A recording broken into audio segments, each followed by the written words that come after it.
Welcome to the Midlife Career Rebel, the podcast created for high-achieving professional women to gain the clarity, confidence, and courage they need to go after and get the life and career they want. I'm your host, Dr. Carol Parker Walsh, lawyer, social scientist, brand strategist, executive coach, entrepreneur, and midlife career rebel. Each week, you'll learn strategies to manage your mind, navigate the challenges of midlife, and take control of your career so you can thrive doing the work you love.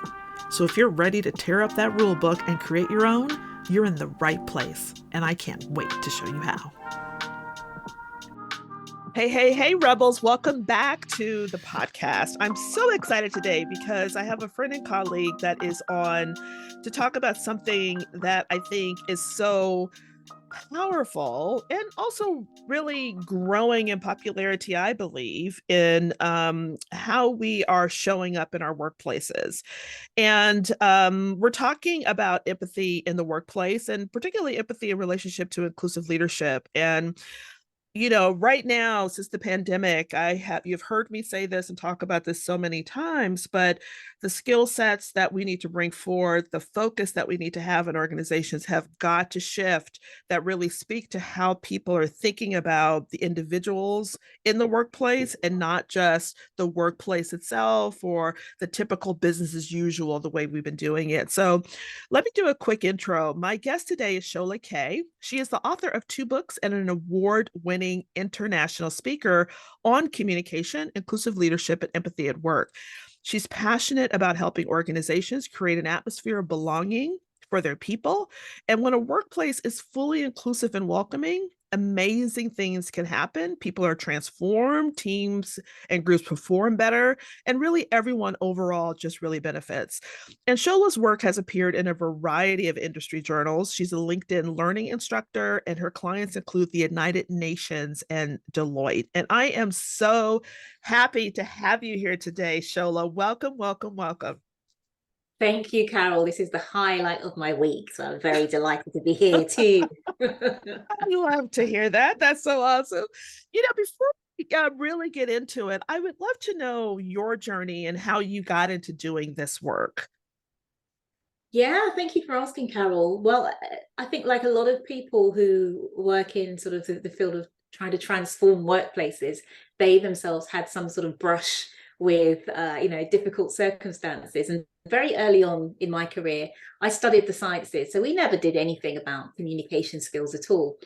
And I just got my master's degree. I went to work for a consulting firm, and I just didn't have the skills to speak up, really. I think I was the only Black woman in the organization. It was quite a small organization. It was in the States. I'm from the UK. So I felt very much like a sort of fish out of water. I didn't feel very comfortable at all. And that manifested itself in me not speaking up, not sitting in the meetings, trembling, hoping they didn't call on me to say anything valuable. And I did all those things that you're not supposed to do, like volunteer to take notes. They looked at me as the kind of secretary versus being one of their peers.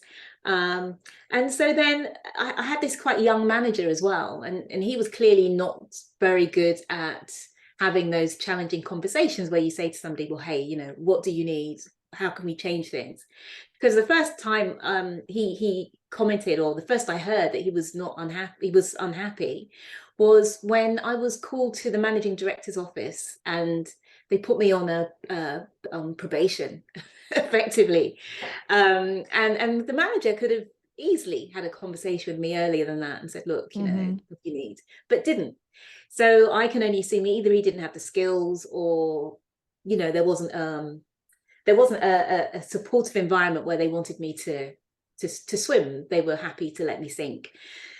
Anyway, that was my sort of first experience of what it could be like to be led by somebody who doesn't have a lot of empathy, and in an organization as well that wasn't really making a lot of effort to help its people, thrive. And I worked in another organization similar to that after that. And then I just thought, gosh, I'm clearly not equipped for the corporate world. So that took some time out.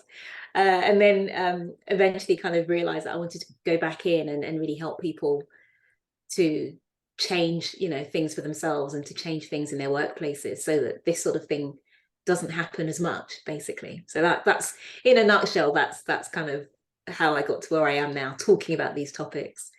Yeah, that is so fascinating. It's funny because people sometimes will ask me why years ago, when I started my career, I'd started off as an employment attorney.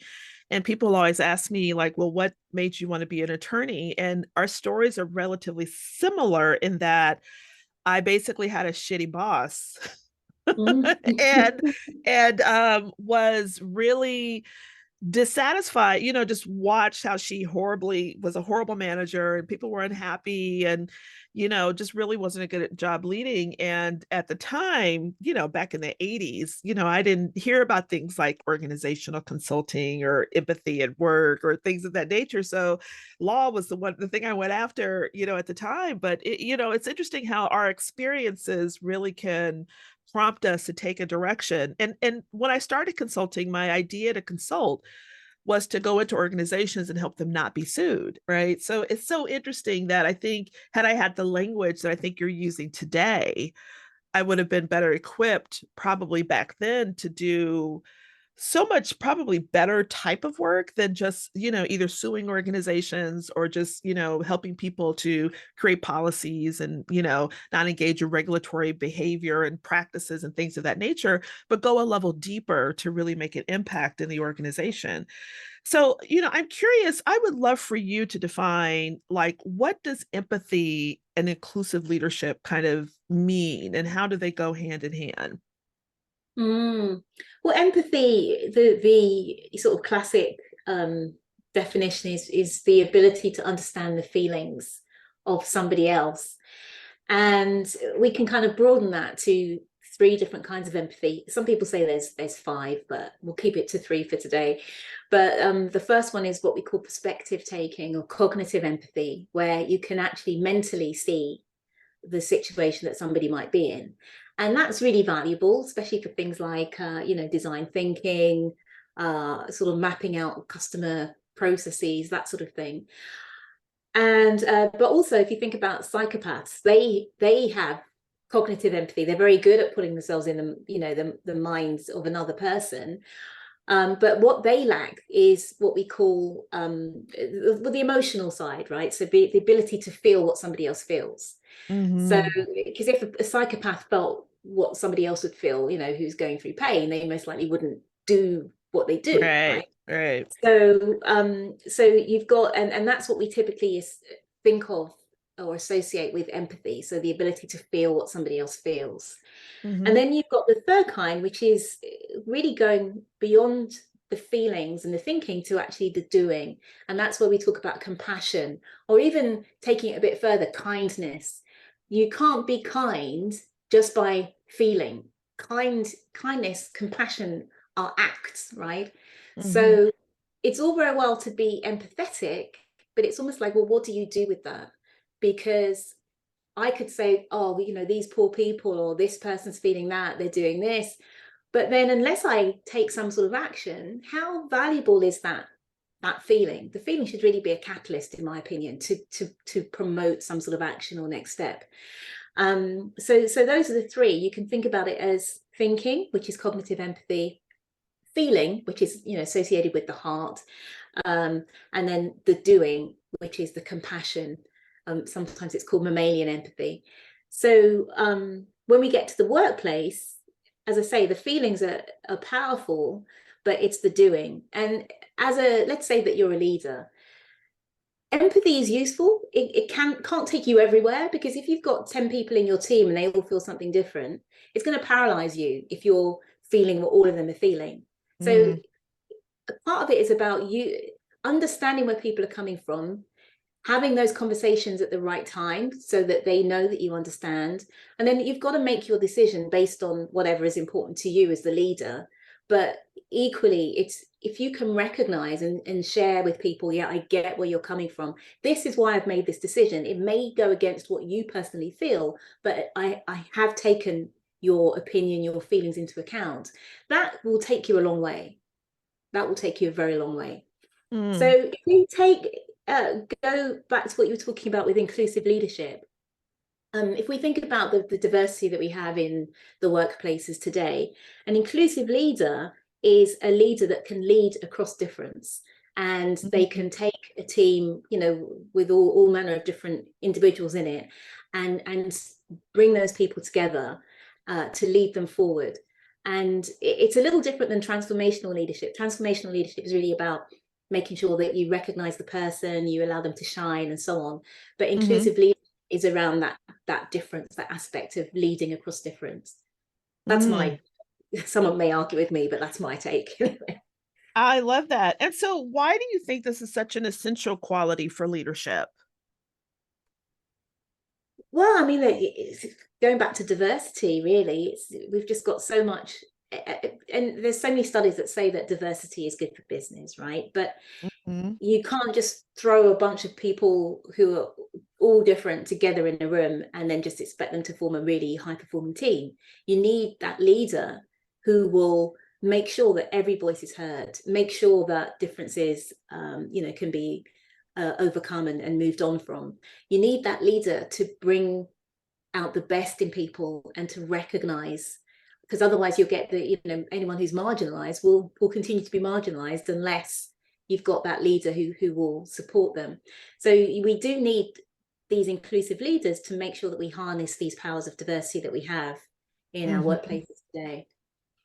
Yeah, and have this level of empathy. I noticed like you had a brilliant statistic on your website that said 50% of people with empathetic leaders reported an inclusive workplace versus 17% of those with less empathetic leaders. That's a huge jump, right? To show the power of really having someone who, as you said, had those three types of empathy of the thinking, the feeling, the doing, but also a respect for differences and making that connection, which is really powerful. Yeah, there's so much data out there that just talks about, if you have a leader who's empathetic, the difference that it makes. There's data from Gallup that says if a leader is understanding, then the individual in the team is more likely to share information with their colleagues. They're more supportive of their colleagues. They're more creative and innovative. So the impact is huge. And there is a lot of talk about empathy at the moment, but I think with good reason. I mean, Mm-hmm. you think, well, come on, that's just basic, but it's not, right? You can't take things for granted in the workplace. Yeah, well, totally. I mean, because there's still this push toward the traditional business culture that's around that values efficiency and productivity over taking the time to understand. And while I think people talk about it, it's fascinating. I was having a conversation with a potential client I'm going to work with, and this idea of this deeper understanding and wanting to connect to people at a different level, even she was talking about how much of a struggle that is and how to make the business case for it, because as much as the organization talks about it, she's like, we love to give definitions of psychological safety and empathy and things of that nature, but there's no work behind it, because it's like we talk about it but we're still focusing on the values of efficiency and productivity. So how can people in a leadership role really kind of reconcile the need for empathy and leadership, particularly like you said, to make the business case for inclusive leadership and really help to bring it to life in an organization? Yeah, yeah, it is interesting, isn't it? I mean, and I was talking to somebody yesterday, they're going to hire me to do a keynote, and they were saying, well, we want to talk about empathy, but we have to always bring it back to performance. And of course, performance is important, because performance then leads on to the engagement and the productivity and the so on and so forth. But I mean, just at a basic level, I mean, if I think back to my own story, right? So I'm sitting in a room, afraid to speak up. The client's paying me, right? My employer's paying me. They're not. What are they getting out of me if I'm sitting there trembling and have got nothing to say? So that at that basic level, just in terms of helping people to be at their best, it's common sense that if you're acknowledged, if you are understood, if people treat you with respect, if people understand what you're going through. So in my case, as somebody who was like a new to the workplace, feeling uncomfortable because she stood out because of the way she looked and the fact that the company had very few women as well. So I mean, some of these are common sense, but people, I think let's say that you're this guy was a young white guy, and he probably had never experienced what it was like to be the only one in the room. So it's just taking that step back and thinking, well, okay, well, Shola's not speaking up. Let me think, what's going on with her? What could it be? You know, I can ask her, and that's the most important thing, the curiosity and the desire to learn. But let me just think, well, maybe there's something going on. Maybe she's not lazy. Maybe she's not incompetent. Maybe. What I'm thinking is right. Let's give her the benefit of the doubt, and at least minimum, ask, right? Yeah. If you can't even put yourself in someone's shoes, ask them. So that those basic levels of, you know, respect, communication, lack of fear regarding what you'll hear, because I think a lot of times when people are maybe they're managing or leading across difference, there's a fear that what if that person says something that I've never experienced? What if they, you know, and what do I say? What do I do? And then because of that fear, people don't ask. So Yeah. you've got to be ready to hear about experiences that you yourself have never had. And there was a great post just before I came on here. There was a great post someone put on LinkedIn, and they were talking about the steps of empathy. And they said, recognize the emotion that someone is feeling. So he may not have been able to say, well, what is it like to be a Black woman in corporate America, as who's from the UK? You know, it's probably too far. But he might have thought, what's it like to be the only one? What's it like to feel afraid because people might think he said the wrong thing, you know, and find something in his past that reminds him of that. So it's just, if you can get to those kind of essential feelings, then you can forget the different experience, because it's the feeling that will connect us. And I think we just have to be ready to feel. We have to be ready to go there so that we know we can recognize what someone else is experiencing. Yeah, that is so good. So good. I want to go back to something you said earlier, which I think is really, really powerful. And when you were talking about the 3 levels of empathy and the one about feeling, and how if you were feeling leaning into everybody's feelings on your team, it can be rather overwhelming, right? Particularly when you're trying to respect differences and trying to connect and things of that nature. So how can you manage like burnout? Like, some people may worry that too much empathy can lead to burnout or being taken advantage of, because they can play the multitude of quote unquote cards that people say people play. So how can people lean in and be curious and feel and connect and engage without burning out, without running the risk of burnout? Yeah, this is one people ask a lot, and it's tough. There's so much going on. There's so many sort of change, and just everything's going on, right? So I think the first thing you've got to do is be able to have boundaries, put boundaries up as needed. And there might be a time when you listen, and then there might be another time where you have to take a step back. And there's actually some interesting data. There's something in Harvard Business Review, and it talks about how if you're an empathetic leader, you have to schedule time between giving feedback and getting back, back to your work, because you will feel debilitated by giving people feedback if you're very empathetic. You can imagine, you're going through those experiences yourself. Whereas somebody who's low empathy, they are actually invigorated by giving harsh feedback. So those bosses, they're like, what? They seem to enjoy taking me down, right? And that's a thing. It's a thing. So those individuals need to create psychological safety, whereas the other individuals need to make sure, we're going back to burnout, that they have time scheduled in. Maybe it's 5 minutes between a meeting and the next thing that they do, to be able to rest and replenish. So that they can stay, performing at a high level. And I mean, we can talk about it at you know, during the working day, but of course making sure that when you're away from work, that you're really giving yourself those opportunities to recover, to take a complete break from your working day. And then also to recognize that you cannot solve everybody's problem. You cannot, some people might be going through something that with the best will in the world, you can never fix that issue, right? And I remember one of my clients, they asked the senior leadership team to watch it was a video of Brian Stevenson, the lawyer who yes, they asked everyone to watch a video, and it was him telling a story. It was quite a disturbing story.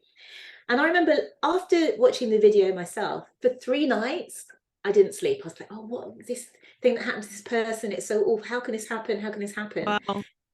After the 3rd night, I'm like, okay, what was achieved? This has already happened to this person a long time, right? Okay, I was empathetic, but I've lost 3 nights of sleep, so I'm less effective as well, right? So you've got to realize what is the benefit of feeling a certain way over an extended period of time. No one is going to win unless there's some action to be taken as well. So I think if you can see that, recognize that, and then realize that, okay, yeah, it does help to have some boundaries here, because no one's benefiting from me replaying a situation again and again, whatever it is. So so that can help as well. And then even things like, is it the Kubler-Ross curve, the change curve, where you go through grief, and then I've worked with clients where they've showed that basically they were having they were letting a lot of people go, right? So all the managers were obviously really sort of grief-stricken, panicked. They were going to have all these conversations saying, well, sorry, you're losing your job. So we did a session on empathetic leadership and difficult conversations before that happened. And one of the things we talked about was that change curve, and saying that sometimes there are scenarios where there's nothing that we can really do apart from listen, apart from recognize what somebody's going through. And the recognition of that doesn't necessarily mean we have to take on that ourselves, but we are there to acknowledge and listen and recognize. So I think it's that we've got to have those boundaries and recognize that it's not always useful for us to go to experience those emotions as well, apart from just as a trigger or as a catalyst. So those are a couple of things to keep in mind, I think, to try and reduce burnout. Yeah. And so, this idea of, because I know your kind of tagline around empathy and equity in the workplace, and going together. And, I've done a lot of, diversity consulting and leadership development consulting in organizations. In fact, I'm working with one organization now around, these topics of, diversity and anti-racism and things of that nature. But I found over time what we're really talking about are things like having difficult conversations, psychological safety, and things of that nature. So in terms of, reconciling, kind of the intersectionality of empathy and inclusive leadership, how do you use empathy to have these conversations around gender, race, and other social identities? Like, how does it come into play in terms of advancing differences or, within leadership, but also having these conversations around when you think about equity in the workplace? Yeah. The way I tend to position it is as the first step in, because you always have some people who are resistant about, diversity and inclusion. I'm going to get less because these people are going to get more attention, or, why should we shake things up?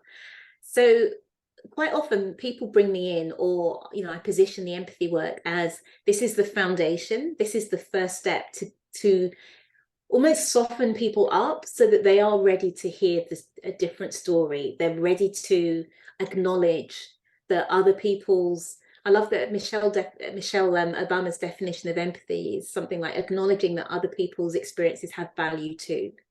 And I think if you can understand the importance of empathy, you can then say, oh, okay, well, yeah, these people are different than I am, but they're still their experiences are just as valid.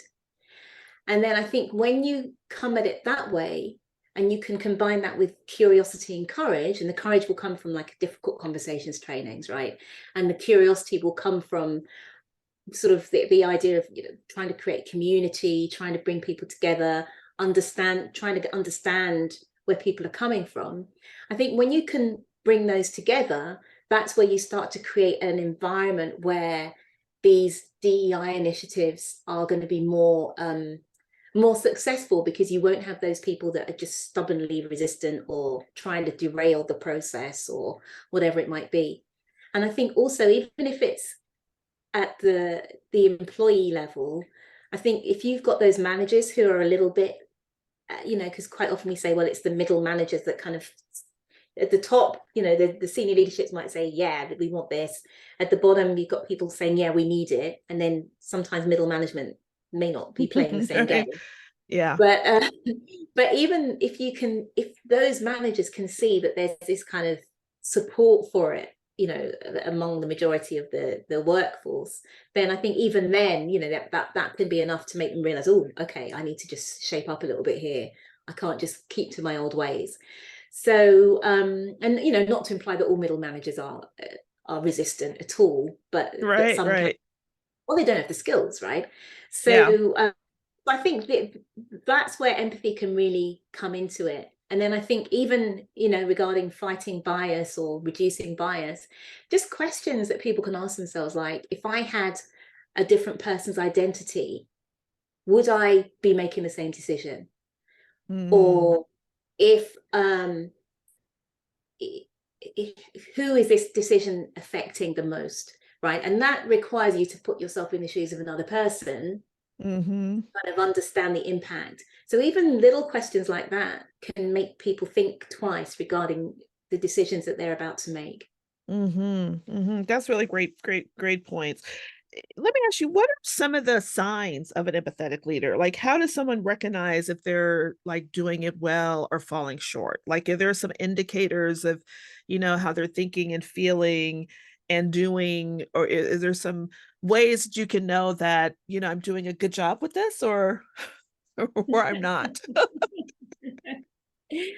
I think it's interesting. Like, about a couple of years ago, people started coming to me and saying things like, well, our leadership need to change. Their command and control, top down, something needs to happen. And, that's kind of when people were really kind of getting into inclusive leadership.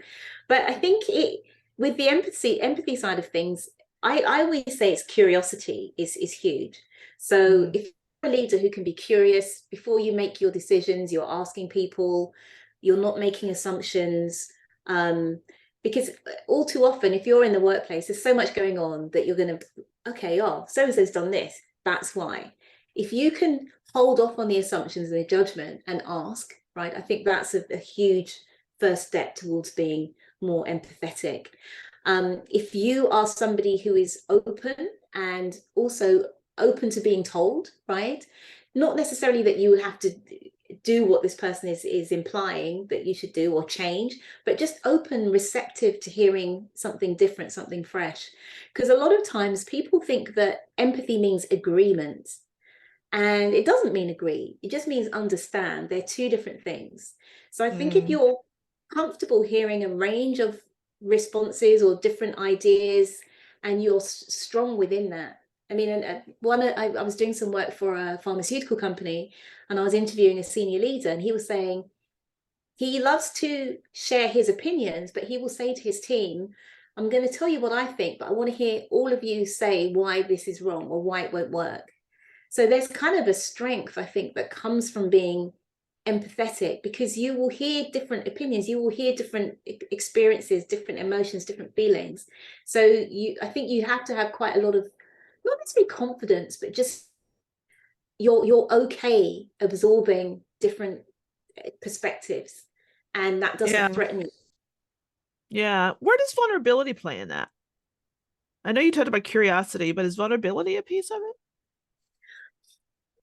It is, to be honest, because in a couple of ways, and Deloitte did a big study on inclusive leadership a few years ago, and they said that vulnerability or humility are kind of one of the traits of an inclusive leader. And vulnerability comes up in a couple of ways, because on the one hand, you need to be vulnerable because sometimes you'll have to open up first for people to trust you to then share back so that you can be empathetic. So vulnerability certainly comes up there. And then also vulnerability when you're hearing what people are sharing, or what they've been exposed to, or what they're feeling, because it takes vulnerability to be open enough to absorb, truly absorb and process, rather than being like, I call it like brittle leaders, or where they've got like a force field around them that you can't penetrate them.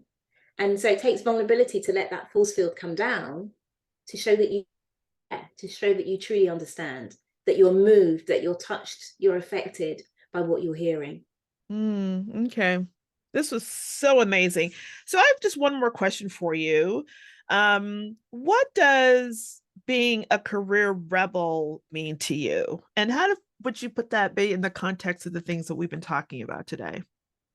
I think it's interesting. A couple of weeks ago, I put a post on LinkedIn, and a young manager responded, and he said, "You know what? I'm so pleased that there's this move towards empathetic leadership, because I've had two managers in the past who said to me, 'You will never succeed. You're too empathetic. You won't go very far at all.'" And he said, "Well, look, so be it. I'm going to be this kind of rebel leader, if you like, and still be an empathetic individual." And he felt so vindicated by where we are going with this now, because he's being acknowledged for his skills that he has. So I think, being a rebel leader is being okay doing it your own way, and putting your values. I mean, it depends what your values are, right? But I mean, putting your values in terms of being human-centric, valuing other people, putting those first, and not being afraid that that will make you less successful as a leader. I love that. And to me, I think that's great advice for wanting to cultivate, the ability to be an empathetic leader. I think that's a great skill to have, to be bold enough to want to not only improve your own ability to be empathetic, but also to make sure that that's felt and realized within your team or the organization you're working with. What do you say? Yeah, I would agree. I agree. You get people saying, "Well, if I want to be that kind of leader, but I'm in an organization that doesn't seem to encourage it." And sometimes you have to do it your way, and then show the success that your team is achieving, and then let that be the lesson that this you can be successful as an empathetic leader. I love that. So awesome. Such great information, Shola. Thank you so much. Where can people reach you? Is there anything, that a resource or anything that people can get from you that may help them to further their understanding in this conversation around empathy and inclusive leadership? Yes, absolutely. So I'm excited. I've got a new book deal that's just been announced, and there'll be more about that later, but that book won't be out probably till next year. So in the short term, what you can do is, on my website, sholakaye.com, there's a banner there for a white paper or a research paper on empathy in the workplace. So I'm sure, Carol, I can give you the links, but feel free to go to my website, sign up for that. It's a very readable research paper with information from a series of different senior leaders from big companies around the globe, like IBM and different companies. And it's them sharing their opinion on why empathy is so important, and how we can really sort of practically make sure that we create empathetic workplaces. So yeah, please do grab hold of that. Yeah, that sounds like an amazing resource. And we'll definitely make sure to have all the links so that you can reach Shola on LinkedIn and her website, and to get your hands on that white paper. I think that'll be great, particularly if you're trying to make a business case for really having a more empathetic environment in your workplace. So thank you so much for being here, Shola, and sharing your brilliance and your knowledge with us today. Thank you, Carol. Thank you so much. I really enjoyed it. So thanks for the opportunity. You are welcome. And that's it for today, Rebels. That's another episode for you, one that you're going to definitely want to listen to again and maybe take some extra notes, things that you can take back into the workplace, and even think about in your own leadership, how you're showing up and how you want to bring more empathy into the work that you do in the world. I want to thank you so much for joining me, and stay tuned because we're going to have other amazing guests that you'll want to listen to and hear from. And in the interim, however, have an amazingly rebellious week, and I'll see you soon. That's it for this week's episode. Hey, and if you're loving what you're learning, be sure to rate, comment, and subscribe to this podcast so you never miss another episode. Also, don't forget to read the show notes and grab the free resources mentioned so you can start implementing what you're learning right away. Finally, are you ready to unlock your potential and fearlessly go after the career and life you want? Then join me and a community of other high-achieving women in midlife, stepping into new levels of leadership, switching it up to do the meaningful and fulfilling work they're meant to do, and glowing up by creating the systems of freedom to achieve their dreams in Fearless, the Career Rebel Academy. You'll find the link in the show notes. Simply fill out the application, and together we'll determine if this is the right fit for you. I can't wait to see you there.